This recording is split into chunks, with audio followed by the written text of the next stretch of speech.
السلام علیکم ورحمۃ اللہ تعالی وبرکاتہ۔ نحمده ونصلی ونسلم علی رسولہ الکریم، اما بعد فاعوذ باللہ من الشیطان الرجیم، بسم اللہ الرحمن الرحیم۔ ان اللہ وملائکتہ یصلون علی النبی یا ایہا الذین آمنوا صلوا علیہ وسلموا تسلیما۔ اللهم صل على سيدنا ومولانا محمد معدن الجود والكرم وآله الكرام وابنه الكريم وبارك وسلم صلاة وسلاما عليك يا رسول الله صلی اللہ تعالی علیہ وسلم۔ سورہ بقرہ کی پہلی آیت کریمہ کی تفسیر جاری ہے، اس میں ہم غور کریں تو ذالک الکتاب کے بارے میں تو تفصیل بیان کر دی گئی۔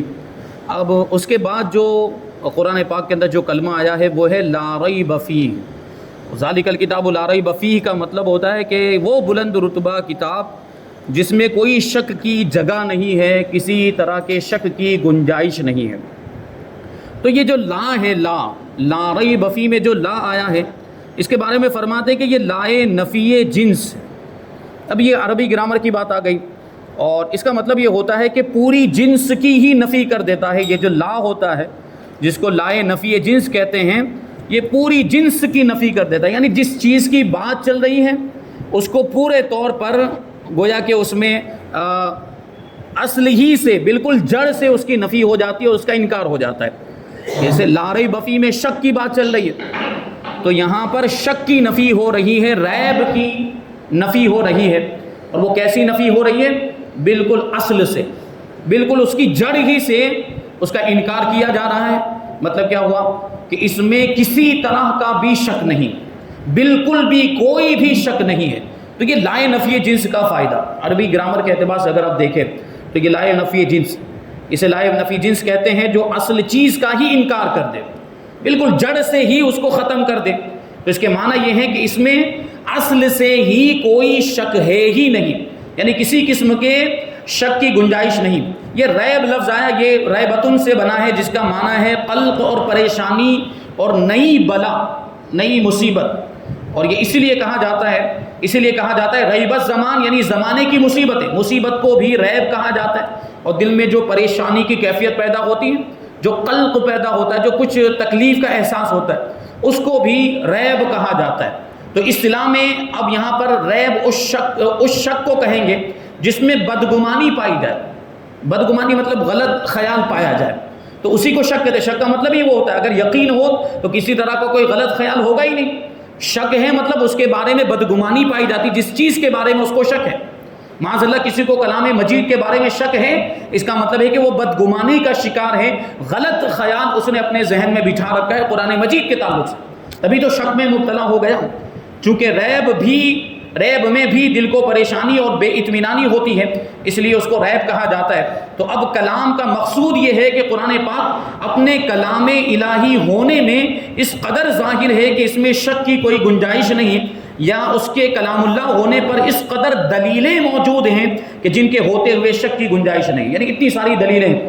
اور دلیلوں کو دیکھتے ہوئے اور دلیلوں کے موجود ہوتے ہوئے بھی اگر کوئی انکار کرے تو پھر اس سے بڑا بے وقوف کوئی نہیں ہو سکتا۔ تو ان دلیلوں میں سے 2-3 دلیلیں یہاں پر بیان کر رہے ہیں۔ ایک دلیل تو یہ کہ قرآن پاک اس ملک میں آیا، اس ملک مطلب ملک عرب میں آیا جہاں کے باشندوں کو اپنی زبان دانی، فصاحت و بلاغت پر بڑا ناز تھا، یعنی زبان کی مہارت پر، بولنے کی جو مہارت، مختلف اعتبار سے ایک ہی بات کو بولنا یا تھوڑے سے کلمات میں بہت بڑا مفہوم ادا کر دینا، یہ ان کی مہارت، اس کو فصاحت و بلاغت کہا جاتا ہے، اور اس کی بہت ہی تفصیل ہے۔ تو زبان دانی یعنی زبان جاننے پر ان کو بڑا ناز تھا، وہ زبان میں بڑے ماہر اپنے آپ کو سمجھتے تھے، اور جو کہ اپنے آپ کو عربی کہتے تھے اور دوسروں کو عجمی کہتے تھے۔ اور عجمی کا مطلب یہ ہوتا ہے گونگے، یعنی کیا مطلب ہوا کہ وہ بولنے والا صرف اپنے آپ کو ہی سمجھتے تھے، یعنی ان کو اپنی زبان دانی پر اور فصاحت و بلاغت پر اتنا ناز تھا، اتنا فخر تھا کہ وہ اپنے آپ ہی کو بولنے والا سمجھتے تھے، باقی پوری دنیا کے لوگوں کو وہ گونگا سمجھتے تھے، یعنی وہ زبان پر اپنی ان کو اتنا یہ فخر تھا۔ تو عربی کے معنی ہے بولنے والا، ظاہر ہے کہ عجمی کے معنی ہے گونگا، اسی لیے بے زبان جانوروں کو بھی عجما کہتے ہیں۔ اور قرآن نے سب کو اپنے مقابلے کی دعوت دی، مگر کوئی مقابلہ نہ کر سکا۔ اب سوچیں ایسے فصاحت و بلاغت والے لوگ موجود تھے، اور ایسے ملک میں ایسے لوگوں کے درمیان قرآن مجید آیا اور قرآن مجید نے بار بار ان کو چیلنج کیا. جیسے میں اس سے پہلے بھی بیان کر چکا ہوں کہ قرآن مجید کی ایک صورت لے کر آئے, قرآن مجید جیسے ایک آیت لے کر آئے, لیکن کسی کے اندر طاقت نہیں تھی. بڑے بڑے قصیدے لکھنے والے لوگ اور شاعری میں اتنے ماہر کہ 100 اشعار 200 اشعار کے قصیدے لکھتے تھے اور پھر اس کو خانہ کعبہ کی دیوار پر لٹکا دیا جاتا تھا اور چیلنج ہوتا تھا کہ کون ہے جو اب اس کا جواب لکھ کر لائے, اس قصیدے کا جواب لکھ کر. وہ قصیدے مطلب وہ یا تو کسی عورت کی تعریف میں ہوتے یا جانوروں کی تعریف میں, کبھی گھوڑے کی تعریف میں بھی قصیدے لکھ دیتے تھے وہ لوگ, اونٹ کی تعریف میں قصیدے لکھ دیتے تھے. ان کا حال یہ تھا. لیکن وہ فصاحت و بلاغت میں وہ جو قصیدے ہوتے تھے وہ فصاحت و بلاغت میں بڑے ہی عمدہ مانے جاتے تھے اور یہ کہا جاتا کہ اب اس کا کوئی جواب نہیں. بہرحال اگر دوسرا کوئی قصیدہ اس کے جواب میں آ جاتا, اس سے بہتر آ جاتا, تو پھر اس کو خانہ کعبہ کی دیوار سے اتار دیا جاتا تھا اور وہ جو دوسرا والا قصیدہ ہوتا اس کو لٹکا دیا جاتا تھا. خانہ کے زمانے جاہلیت کی بات, یعنی اسلام آنے کے بعد تو یہ سب ختم ہو گیا, لیکن زمانے جاہلیت میں یہ ہوتا تھا. اور کسی نے, میں نے عرض کیا تھا کہ کسی نے جب یہ سورہ کوثر نازل ہوئی, کون سی, انا اعطیناک الکوثر فصلی لربک وانحر, ابھی سوچنے جیسی بات, اس آیت یہ سورت کے اندر کتنی آیت ہیں, صرف 3 آیت, وہ بھی کتنی چھوٹی چھوٹی آیت ہیں. یہ سورت بھی کتنی چھوٹی, یہ قرآن پاک کی سب سے چھوٹی سورت ہے یہ, انا اعطیناک الکوثر, اور اس کے مقابلے میں بڑے بڑے قصیدے, وہ کتنے سینکڑوں اشعار پر مشتمل قصیدے لکھ کر وہ لٹکاتے تھے. تو کسی نے یہ سورہ کوثر, بس اتنی چھوٹی سی سورت قرآن پاک کی, لکھ کر اس کو خانہ کعبہ کی دیوار پر لٹکا دیا اور چیلنج تھا کہ اب کوئی اس کا جواب لکھ کر لائے. اب وہ بڑے بڑے شاعر آ رہے ہیں, اس کو دیکھ رہے ہیں, سورہ کوثر کو دیکھنے میں کتنی چھوٹی لگ رہی ہے اور کتنی چھوٹی چھوٹی آیتیں کتنی مختصر ہیں, لیکن اس کے باوجود کیونکہ یہ کلام الہی ہے, کلام الہی کا مقابلہ کرنا ممکن نہیں. انسان کے کلام جیسا دوسرا کلام لایا جا سکتا ہے, انسان کی گفتگو جیسی دوسری گفتگو ہو سکتی ہے, انسان کی لکھی ہوئی کتاب جیسی دوسری کوئی کتاب لکھی جا سکتی ہے, لیکن اللہ کے کلام اور اللہ کی کتاب کا مقابلہ نہیں ہو سکتا اور اس کو نقل نہیں کیا جا سکتا اور اس کے جیسا دوسرا کلام یا دوسری کتاب نہیں لائی جا سکتی. تو پوری کتاب لانا یا پورے کلام کے جیسا دوسرا کلام لانا یہ تو بہت دور کی بات ہے. وہ سورہ کوثر جیسی بھی دوسری صورت نہیں لے کر آ سکے. اب وہ سب سر جوڑ کر بیٹھے, وہ ساری فصاحت و بلاغت, وہ پورا جو ٹوپرا ان کے پاس تھا وہ سارا استعمال کر گئے. فصاحت و بلاغت کی جو بھی مہارت, اپنی ساری مہارتوں کو ان لوگوں نے استعمال کیا, ساری صلاحیتوں کو کام میں لائے. اس کے باوجود بھی اتنے بڑے بڑے شاعر جو سینکڑوں اشعار کے قصیدے لکھ دیا کرتے تھے, وہ سورہ کوثر جیسی کوئی صورت نہیں لکھ پائے. تو آخرکار ایک نے مجبور ہو کر نیچے لکھ دیا. جب جواب نہیں بن پایا تو ہم جو سورہ کوثر پڑھتے, انا اعطیناک الکوثر فصلی لربک وانحر ان شانئک ھو الابتر, تو کسی نے لکھ دیا ما ھذا کلام البشر, کہ یہ کسی انسان کا کلام ہے ہی نہیں. انسان کا کلام ہوتا تو اس کے جیسا دوسرا بنایا جا سکتا تھا, اس کا مقابلہ نہیں کیا جا سکتا. ابھی تک کوئی اس کا جواب نہیں بنا پایا. اس کا مطلب یہ کہ یہ انسان کا کلام نہیں بلکہ یہ تو پروردگار کا کلام ہے. تو یہ شان ہے قرآن مجید کی, اور اس پر ایسی دلیلیں موجود, یہ مقابلہ نہیں کر سکتے. اور جس کا مقابلہ نہ ہو سکے وہ کتاب الہی ہے, وہ کلام الہی ہے. انسان کے کلام کا مقابلہ ہو سکتا ہے لیکن اللہ کے کلام کا مقابلہ نہیں ہو سکتا. دوسری دلیل اس لیے کہ جس ذات پر قرآن مجید آیا وہ کون ہے؟ قرآن مجید کن پر نازل ہوا؟ ہمارے آقا حضور رحمت عالم صلی اللہ علیہ وسلم پر قرآن پاک نازل ہوا. ان کے پاس اس قرآن کی اشاعت کا یعنی اس کو پھیلانے کا کوئی ظاہری سامان نہیں تھا. جب قرآن پاک نازل ہوا اس زمانے کے بارے میں آپ غور کریں, سیرت کے واقعات آپ نے سنے ہوں گے کہ اس زمانے میں یہ قرآن پاک کو یا کسی بھی کتاب کو پھیلانے کا, اس کو شائع کرنے کا, اس کو پبلش کرنے کا کوئی ظاہری سامان اور ایسا انتظام جیسے آج ہوتا ہے بالکل بھی نہیں تھا. اب اس زمانے میں تو کاغذ کے بھی مسائل تھے, بلکہ آپ کو یہ بات پہلے بتائی جا چکی کہ یہ قرآن پاک کی آیتیں بھی جو صحابہ کرام نے لکھی تو کوئی اونٹ کی ہڈی پر لکھ رہا ہے جو شانے کی ہڈی ہوتی ہے, کوئی اس پر لکھ رہا ہے, کوئی چمڑے پہ لکھ رہا ہے, کوئی چکنے پتھر پر, وہ پتھر کو تختی کی طرح بنا کر پتھر پر لکھ رہا ہے قرآن پاک کی آیت کو. تو یہ اس زمانے میں سوچیں آپ کہ قرآن پاک کو پھیلانے کا کوئی ظاہری سامان اور کوئی انتظام بھی نہیں تھا, نہ کوئی مال و دولت کا انبار لگا ہوا تھا. ظاہر سی بات ہے اسلام غربت سے شروع ہوا. صحابہ کرام کے ابتدائی دور کو آپ دیکھیں تو بڑے معاملات, مال اور اسباب کی بہت کمی تھی, اور حضور پاک صلی اللہ علیہ وسلم تو ہمیشہ سادگی والی زندگی گزاری ہے. اگر حضور پاک صلی اللہ علیہ وسلم کی بارگاہ میں اگر تحفے آ بھی جاتے, درہم و دینار یا سونا چاندی, تو اس کو بھی صدقہ کر دیا کرتے تھے. اپنے کاشان نبوت میں کچھ بھی رہنے نہیں دیتے, کچھ بھی جمع نہیں کرتے تھے.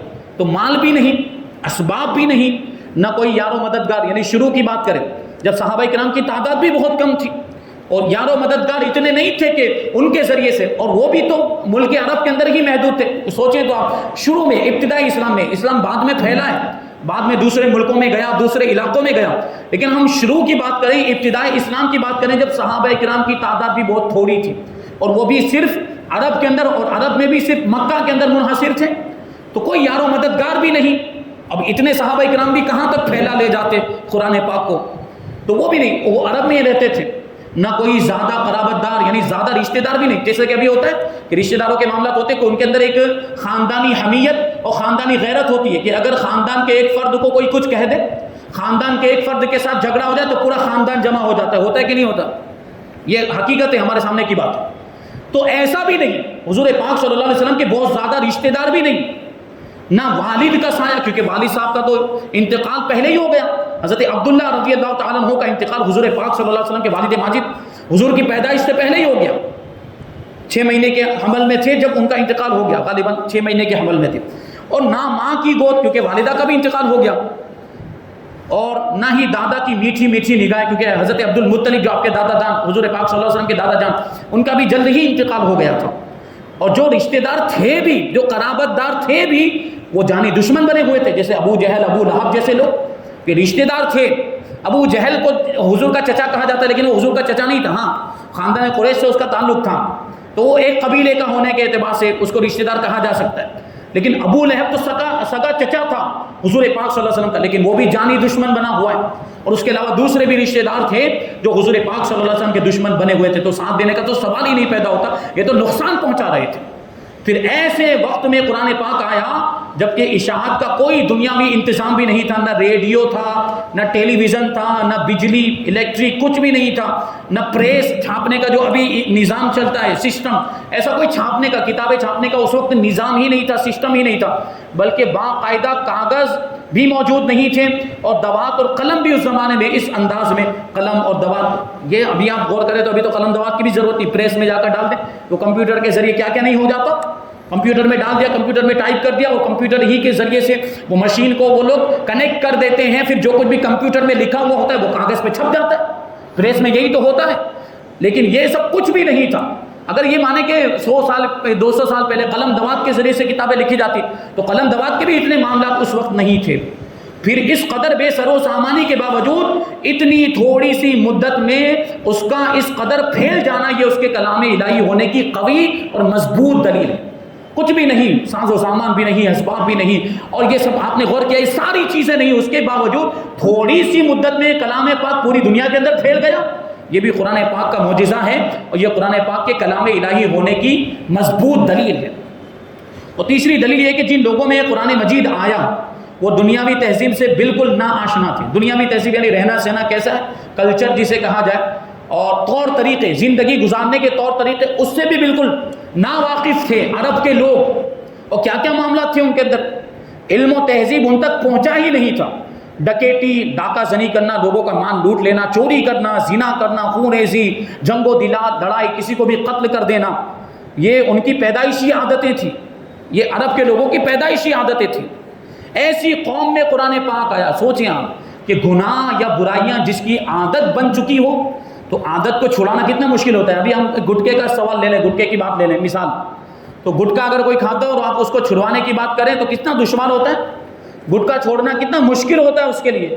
یہاں گناہوں کی عادت ان کو پڑی ہوئی تھی، اور ایسے گنہگار کے پیدائشی طور پر وہ تصور لے کر پیدا ہوتے تھے ان گناہوں کا، ڈکیٹی، چوری، زنا کاری، خون ریزی، جنگ و جدال، ان ساری چیزوں کی پیدائشی طور پر ان کو عادت ہوتی تھی. ایسی قوم میں قرآن پاک آیا، اور صرف 23 سال، بلکہ حق یہ ہے کہ 10 سال کے عرصے میں انہی کی نہیں بلکہ سارے عالم کی کایا پلٹ دی. صرف عرب والوں کی نہیں، پوری دنیا کی کایا پلٹ دی. یہ قرآن پاک کا معجزہ، یہ بھی قرآن کے کلام الہی ہونے کی دلیل. ہمارے آپ کے کلام میں کوئی تاثیر نہیں، ہم بول بول کر تھک جاتے ہیں، آدھا گھنٹہ 1 گھنٹہ تک گفتگو کرتے، کوئی اثر نہیں ہوتا. ہاں، ہم بزرگان دین کی زندگی میں دیکھتے ہیں کہ بزرگان دین وہ بات کہتے تھے تو ان کی بات کا اثر ہوتا تھا. اور پھر اور آگے چلیں، جیسے غوث پاک رضی اللہ تعالیٰ عنہ کی بات کریں ہم، تو غوث پاک رضی اللہ تعالیٰ عنہ کے تعلق سے ایک واقعہ میں نے اس سے پہلے بیان کیا تھا کہ آپ کے صاحبزادے نے ایک مرتبہ وہ جب فارغ ہو کر آئے تھے، عالم بن کر آئے تھے، تو اجازت طلب کی کہ مجھے وعظ کہنے کی اجازت ملے۔ غوث پاک رضی اللہ تعالیٰ عنہ نے اجازت دے دی۔ انہوں نے تقریباً 1 گھنٹے تک بہت ہی دلائل کے ساتھ بڑی مضبوط گفتگو کی، قرآن کی آیتیں بھی، حدیث وغیرہ سب، لیکن جو مجلس میں حاضرین تھے کوئی اثر نہیں، کوئی فرق نہیں پڑا۔ اور غوث پاک رضی اللہ تعالیٰ عنہ آئے، مجلس کے اندر ایک ہی جملہ ارشاد فرمایا، کوئی بہت سارے دلائل اور بہت لمبی چوڑی گفتگو نہیں فرمائی۔ غوث پاک رضی اللہ تعالیٰ عنہ نے ایک ہی جملہ ارشاد فرمایا کہ لوگ وہ تڑپنے لگ گئے، بے قرار ہو گئے، کپڑے پھاڑنے لگ گئے مجلس کے اندر۔ کیسا اثر ہوا ہوگا؟ یہ ان کی زبان کی تاثیر تھی۔ لیکن یہ پھر بھی اگر دیکھیں تو یہ اولیاء کرام کی کلام میں جو تاثیر، تو جب سوچیں کہ اولیاء کرام کے کلام میں اتنی تاثیر ہے تو اللہ کے کلام میں کتنی تاثیر ہوگی؟ یہ تو کلام پاک ہے، اللہ تبارک و تعالیٰ کا کلام ہے، اور اس میں یہ تاثیر کہ اس نے 23 سال کے عرصے میں پوری دنیا کی کایا پلٹ کر رکھ دی۔ چوروں کو پاسبان بنا دیا، جو چوری کرتے تھے وہ خود ہی چوکیدار بن گئے، وہ خود ہی حفاظت کرنے والے بن گئے۔ ڈاکوؤں کو عادل اور منصف بنا دیا، انصاف کرنے والا بنا دیا، اور بے تہذیبوں کو دنیا کی تہذیب کا استاذ بنا دیا، جن کو تہذیب سے کوئی لینا دینا نہیں تھا۔ تہذیب کیا چیز ہوتی ہے، زندگی گزارنے کے آداب، طور طریقے کیا ہوتے ہیں، اس سے جو لوگ بالکل ناواقف تھے آج وہ دنیا کو تہذیب سکھانے لگ گئے، دنیا کو تہذیب سکھا رہے ہیں، دنیا کے استاذ بن گئے، اور بے علموں کو علم لدنی کا ماہر بنا دیا، بلکہ یوں کہو کہ بے پڑھوں میں سے کسی کو صدیق بنا دیا، کسی کو فاروق بنا دیا، کسی کو ذوالنورین بنا دیا، تو کسی کو حیدر کرار بنا دیا۔ یہ قرآن پاک ہی کا تو اعجاز۔ یہ کیا تھا؟ یہ رسول پاک صلی اللہ علیہ وسلم کا مدرسہ تھا، اور اس مدرسے کے اندر کوئی 100 500 150 کتابیں نہیں پڑھائی جاتی تھی، یا 10-15 کتابیں نہیں پڑھائی جاتی تھی۔ یہ وہ مدرسہ تھا جس میں استاذ بھی ایک ہی تھا، پڑھانے والا بھی ایک تھا، اور کتاب بھی ایک ہی تھی۔ پڑھانے والے رسول پاک صلی اللہ علیہ وسلم تھے، اور کتاب قرآن مجید۔ اور اسی کتاب کو پڑھ کے کوئی صدیق بن رہا ہے، تو کوئی فاروق بن رہا ہے، کوئی ذوالنورین بن رہا ہے، تو کوئی حیدر بن رہا ہے۔ ایک بچے کو صرف BA پاس کرانے میں کئی سال لگ جاتے، BA پاس کرانے میں۔ پہلے تو 12ویں پڑھوائیے، 12ویں تک اس کو آپ پڑھائیں، 12 سال اس میں گزریں گے، پھر 3 سال اور BA کروانا پڑے گا آپ کو، اور اس کے بعد اور آگے اگر MA وغیرہ کروانا چاہتے تو 2 سال اس میں اور گزریں گے۔ یعنی وہاں تک پہنچنے کے لیے کتنے سال گزارنے پڑتے ہیں، اور بہت سا مال بھی خرچ کرنا پڑتا ہے اس میں۔ یہ کون سا مکتب تھا، یہ کون سا مدرسہ تھا، اور کیسا معلم تھا، کیسا تعلیم دینے والا تھا، اور کون سی کتاب پڑھائی جاتی تھی کہ جس نے آنن فانن انہیں ہر بات میں کامل بنا دیا، صحابہ کرام کو ہر چیز میں کامل بنا دیا۔ ابھی صحابہ کرام کے بارے میں ابھی ہم بات کریں، گفتگو کریں، تو صحابہ کرام میں کوئی تو تہذیب و تمدن کا ماہر نظر آتا ہے، کوئی جنگی تدابیر کا ماہر نظر آتا ہے، کوئی معاشیات کا یعنی کاروبار، تجارت، اقتصاد کا ماہر نظر آتا ہے، جیسے حضرت عثمان غنی رضی اللہ تعالیٰ، وہ کاروبار تجارت کے بڑے ماہر تھے۔ تو کوئی علم فقہ کا ماہر نظر آتا ہے، کوئی علم تفسیر کا ماہر نظر آتا ہے، کوئی حدیث کا ماہر نظر آتا ہے۔ سب نے کتاب تو ایک ہی پڑھی ہے، یہ الگ الگ مہارتیں کہاں سے آ رہی؟ کیونکہ قرآن مجید کے اندر ساری چیزوں کا بیان موجود ہے، جس نے جس اعتبار سے لیا وہ اس کا ماہر ہو گیا۔ یہ کلام مجید، یہ اللہ تبارک و تعالیٰ کا کلام، تو یہ ساری چیزیں بھی قرآن پاک کے کلام الہی ہونے کی دلیل۔ کتنی پیاری پیاری باتیں۔ اور چوتھے یہ کہ اس کی چھوٹی سی چھوٹی آیتیں بھی فصاحت و بلاغت اور مسائل اور حکمتوں کا سر چشمہ ہے۔ جیسے میں نے ابھی سورہ کوثر کی مثال دی کہ سورہ کوثر مطلب دیکھنے میں تو کتنی چھوٹی ہے، لیکن اس کے اندر جو فصاحت و بلاغت موجود ہے اور اس کے اندر جو گہرائی ہے اس کا کوئی مقابلہ نہیں کر سکتا۔ حضرت امام فخر الدین رازی رحمۃ اللہ تعالی علیہ نے صرف اعوذ سے 10,000 مسائل نکالے، اعوذ باللہ من الشیطان الرجیم سے۔ سوچیں آپ، امت کے ایک بڑے عالم دین ہیں امام فخر الدین رازی، انہوں نے اعوذ باللہ سے 10,000 مسائل نکالے۔ 10,000 مسائل کس کو کہا؟ اور پھر فرماتے ہیں ایک بزرگ نے بسم اللہ کی تقریباً 4 لاکھ ترکیبیں کی ہیں۔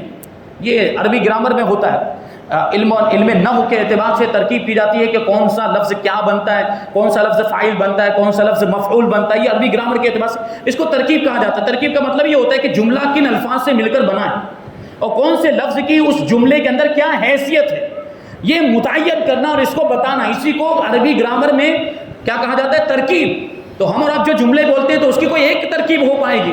جیسے میں نے کہا کہ زید آیا، تو تو زید آنے والا کون ہے؟ زید، تو زید ہوا فاعل، کام کرنے والے کو فاعل کہا جاتا ہے، تو آنے والا ہوا زید، زید ہوا فاعل، اور آنا یہ ایک فعل ہے تو آیا ہم اس کو فعل کہیں گے، یہ ایک ترکیب ہو گئی اس کی۔ لیکن یہ ایک بزرگ تھے جن کے بارے میں فرمایا جا رہا ہے کہ انہوں نے بسم اللہ کی تقریباً 4 لاکھ ترکیبیں کی تھیں، ان کے علم کا عالم کیا ہوگا، اور یہ قرآن مجید کی گہرائی ہے۔ ایک بزرگ نے الہاکم التکاثر سے بہت سے مسائل نکالے، اور یہ جامعیت بھی، یہ قرآن مجید کی جامعیت کہا جائے گا۔ جامعیت کا مطلب یہ ہوتا ہے کہ تھوڑے سے الفاظ اور تھوڑے سے کلمات میں بہت سارے مفاہیم اور مطالب کو بیان کر دیا جائے، بہت گہرائی والی باتیں جس میں کہ جتنا آدمی غور کرتا چلا جائے اتنی نئی نئی باتیں اس کے سامنے آتی چلی جائیں، تو اس کو جامع کہا جاتا ہے۔ اور اسی یہ قرآن پاک کی جامعیت بھی اس کے کلام الہی ہونے کی دلیل کہ ہمارے آپ کے کلام میں ہم نے جو بولا وہی مطلب ہوتا ہے، اور دوسرا کیا مطلب، لیکن قرآن مجید میں جو جس اعتبار سے غور کرتا ہے، اگر عربی صرف و نحو کے گرامر کے اعتبار سے غور کرتا ہے تو نئے نئے موتی نکال لیتا ہے، اگر فقہ کے اعتبار سے غور کرتا ہے تو نئے نئے مسائل نکالتا ہے، تفسیر کے اعتبار سے غور کرتا ہے تو نئی چیزیں معلوم ہوتی ہیں۔ اور یہ علماء کرام قرآن مجید پڑھتے ہیں، آپ دیکھیں گے ہم تو سرسری طور پر پڑھتے ہیں، ہم نے تو تلاوت کر لی اور پھر اس کو بند کر کے رکھ دیتے ہیں، اس میں کیا بیان کیا گیا، کیا مفہوم ہے، کیا گہرائی، ہمیں کچھ نہیں پتہ چلتا۔ لیکن جو علماء ربانیین ہوتے ان کی شان یہ ہوتی ہے کہ وہ جتنا قرآن پڑھتے جاتے ہیں اتنا ہی ان کی معلومات میں اضافہ ہوتا چلا جاتا ہے، کیونکہ قرآن تو علم کا سمندر ہے، قرآن اللہ کا کلام ہے۔ دوسری کتاب کی جو بھی انسان کی لکھی ہوئی کتاب ہوگی اس کی کوئی نہ کوئی لمٹ ہوگی، اس کی کوئی نہ کوئی انتہا اور اس کی کوئی نہ کوئی حد ہوگی، وہاں جا کے وہ بات ختم ہو جائے گی اور پھر یہ ہوگا کہ اب اس میں اور کیا سمجھنے کی بات رہ گئی، پورا تو ہم نے سمجھ لیا، 4 بار پڑھ لی، 5 بار پڑھ لی، اب اس میں سمجھنے کا کچھ نہیں رہ گیا، سب کچھ سمجھ میں آ گیا۔ لیکن کلام الہی کی یہ تاثیر اور اللہ تبارک و تعالیٰ کا جو کلام، یہ کلام قرآن مجید جس کو ہم کہتے ہیں، اس کی گہرائی کا عالم یہ ہے کہ آدمی غوطہ لگاتا ہی جائے، تہہ تک کبھی پہنچ ہی نہیں پائے گا، اس کی تہہ تک کبھی بھی نہیں پہنچ پائے گا، اور جو جتنا گہرا جائے گا اتنی زیادہ اس کی معلومات میں اضافہ ہوگا، اس کے اندر اس کی صلاحیت بھی ہونی چاہیے۔ تو یہ اس کی جو جامعیت ہے یہ بھی اس کے کلام الہی ہونے کی دلیل ہے۔ 5ویں دلیل اس لیے کہ اس کی آیتوں میں ایسی کشش ہے کہ نہ سمجھنے والے لوگ بھی اس کو سن کر رونے لگ جاتے ہیں۔ قرآن مجید اگر اچھے انداز میں پڑھا جائے اور کوئی اچھا قاری ہو اور ویسی تلاوت کرنے والا آواز بھی اچھی ہو تو ہم سنتے ہیں تو کبھی کبھی بے ساختہ آنسو نکل جاتے ہیں۔ یہ آپ نے خود غور کیا ہوگا، بے ساختہ آنسو ہمیں سمجھ میں نہیں آ رہا ہے کہ اس کا مطلب کیا ہے، اس کا ترجمہ کیا، اس کا معنی کیا، لیکن یہ کلام الہی کی تاثیر ہے کہ نہ سمجھنے کے باوجود بھی، سمجھ میں نہیں آ رہا ہے پھر بھی آنکھوں سے آنسو نکل رہے ہیں۔ اور یہ تو مسلمان ایمان والوں کے تو آنسو نکلتے ہی ہے، کیونکہ ایمان والے کا تو یہ تصور ہوتا ہے کہ کلام الہی پڑھا جا رہا ہے، تو اس تصور کی وجہ سے بھی آنسو نکلتے ہیں۔ لیکن سوال وہاں پیدا ہوتا ہے کہ غیر مسلم بھی سنتے ہیں، کفار بھی سنتے ہیں، تو ان کی آنکھوں سے بھی آنسو جاری ہو جاتے ہیں۔ تو اب تو یہ تو دلیل ہو گئی نا، یہ تو قرآن پاک کے کلام الہی کی ہونے کی دلیل ہو گئی۔ تو فرمایا جا رہا ہے کہ جسم کے رونگٹے کھڑے ہو جاتے ہیں۔ جب سیدنا صدیق اکبر رضی اللہ تعالیٰ عنہ قرآن پاک کی تلاوت فرمایا کرتے تھے تو مشرکین کے بچے اور عورتیں ان کے پاس جمع ہو جاتے اور قرآن پاک کو سن کر گریہ وزاری کرتے تھے، یعنی رونے لگ جاتے تھے۔ مشرکین، غیر مسلم اور اسلام کے دشمن، وہ بچے جمع ہو جاتے تھے، عورتیں آ جاتی اور وہ سیدنا صدیق اکبر رضی اللہ تعالیٰ عنہ کی تلاوت کو سنتے تو بے ساختہ ان کی آنکھوں سے آنسو جاری ہو جاتے تھے۔ اب بھی دیکھا گیا ہے، اس زمانے میں بھی ہم دیکھتے ہیں کہ اگر کوئی شخص عمدہ طریقے سے اچھے انداز میں قرآن پاک کی تلاوت کرے تو غیر مسلموں کو بھی وجد آ جاتا ہے، وہ بھی جھومنے لگ جاتے ہیں۔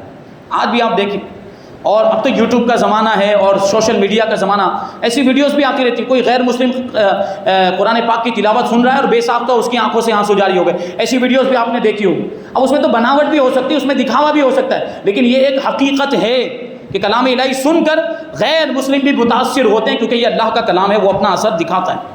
اور 6ٹھی دلیل اس لیے کہ بڑے بڑے عرب کے نامور فصیح و بلیغ عالم جب اس کا مقابلہ کرنے کے لیے آتے تو اس کو سن کر سجدہ کر دیتے تھے، جو میں نے ابھی عرض کیا۔ اور اگر انسان میں تھوڑی عقل ہو تو ان اوصاف کو دیکھ کر اس کے کلام الہی نے ہونے میں ہرگز شک نہ کرے۔ تعصب اور اناد کا کوئی علاج نہیں، یعنی کیا مطلب ہوا کہ اتنی ساری دلیلیں موجود ہیں اور ان دلیلوں کے ہوتے ہوئے بھی اگر کوئی انکار کرے تو پھر اس کو تعصب کہا جائے گا اور اس کو اناد اور اس کو سرکشی کہا جائے۔ جیسے کلام الہی تو فاروق اعظم نے بھی سنا، وہ سن کے مسلمان ہو گئے، فاروق اعظم نے بھی سنا، لیکن یہی کلام الہی ابو جہل بھی سنتا تھا، ایک مرتبہ نہیں کئی مرتبہ اس نے کلام الہی سنا تھا، قرآن پاک کو سنا، لیکن پھر بھی مومن نہیں ہوا۔ کیوں؟ کیونکہ اس نے اپنے کانوں میں، اس کے کانوں پر اناد اور سرکشی اور کفر کے پردے پڑے ہوئے تھے، تو آواز تو جاتی تھی لیکن قبول نہیں کر سکتا تھا۔ اس کے قبول کرنے کی صلاحیت ختم ہو چکی تھی اسلام کی دشمنی کی وجہ سے، رسول پاک صلی اللہ علیہ وسلم کی دشمنی کی وجہ سے، کہ کان میں کلام پاک کی آواز تو جاتی تھی لیکن کوئی اثر نہیں ہوتا تھا۔ یہ کفر و شرک اور سرکشی اور اناد کی وجہ سے، اس کا کوئی علاج نہیں۔